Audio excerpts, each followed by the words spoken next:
더 이상 한국 축구의 수준은 따라잡지 못할 레벨이 아니다. 한국에 손흥민이 있다면 중국에는 우레이가 있다. 최근 중국 극성 축구 팬들의 마구잡이식 망언이 연일 화제입니다. 대한민국 축구 국가대표팀은 2026년 월드컵 예선전을 치르기 위해 중국 공항에 입국했는데요. 대한민국을 넘어 월드컵에 진출할 수 있다는 몇몇 중국 현지 팬들의 이야기와는 다르게 중국 공항은 한국 축구 선수들을 보기 위해 인산인해를 이루었습니다.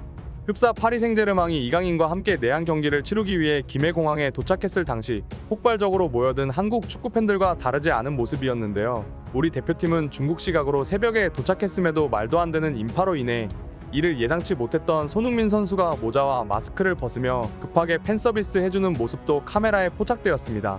오늘은 중국전에 앞서 대한민국 대표팀을 중국 팬들은 어떤 시선으로 바라보고 있고 어떤 점이 부러워서 우레이를 치켜 세우며 한국을 물리치고 자신들의 월드컵 진출을 확신하는지 글로벌 사커에서 자세하게 알려드리겠습니다.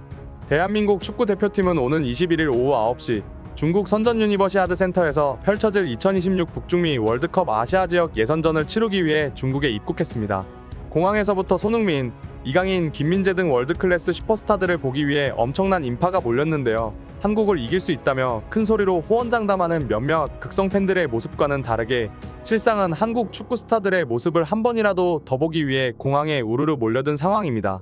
또한 대한민국 대표팀이 머무는 중국 호텔 근처에는 더 많은 인파가 집합한 상황이라 호텔 경호원들이 손을 잡고 인간띠를 만들어 한국 선수들의 출입을 도와주었는데요. 이 정도면 중국 시민들은 그냥 한국 축구의 팬들이라고 봐도 무방할 정도이며 한국을 꺾을 수 있다는 여론은 중국 언론들이 만들어내는 것 아닌가 하는 합리적인 의심을 하게 됩니다.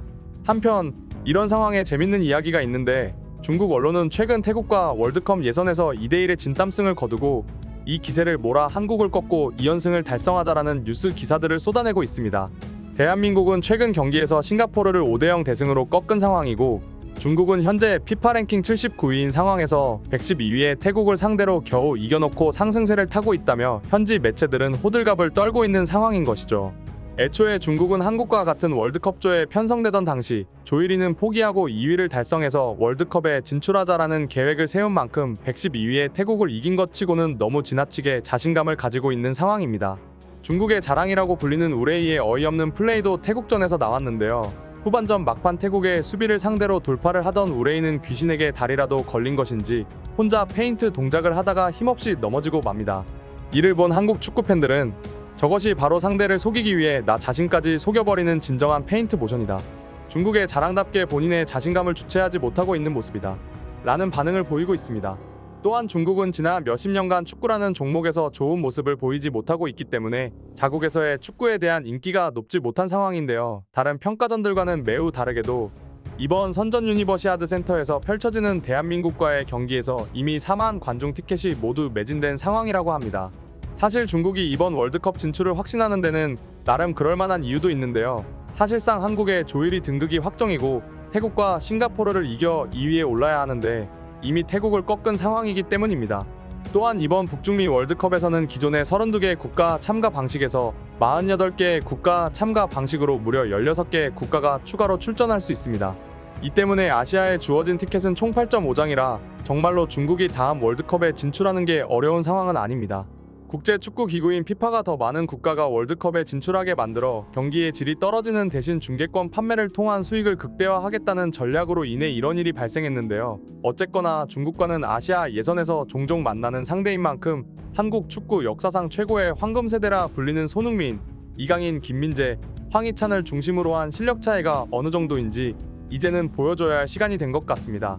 또한 중국인들은 평소 특유의 중화사상으로 타 국가의 눈살을 찌푸리게 만들지만 축구에서만큼은 놀라울 정도로 냉철한 판단을 하는 것으로 유명한데요. 중국 언론들의 한국을 무찌르자라는 뉴스 기사에 중국 팬들은 댓글을 남기며 손흥민과 우레이는 각각의 다른 장점을 보유하고 있다. 손흥민의 장점은 드리블, 볼 컨트롤, 슈팅 능력 등이 있지만 우레이가 구사하는 중국어와 상해 사투리는 손흥민을 능가한다. 라며 중국 국가대표팀에 거는 기대가 아예 없음을 보여주었습니다. 이 댓글에는 좋아요 250개와 싫어요가 단 한 개도 달리지 않으며 중국 현지에서도 어떤 여론이 형성되어 있는지 알 수 있었는데요. 제발 그 말도 안 되는 소림축구로 우리 소중한 유럽파 선수들이 부상당하지 않고 가뿐한 승리를 가져올 수 있기를 기원하겠습니다. 오늘의 소식 이만 마치겠으며 구독과 좋아요는 영상 제작에 큰 힘이 됩니다. 시청해주셔서 감사합니다.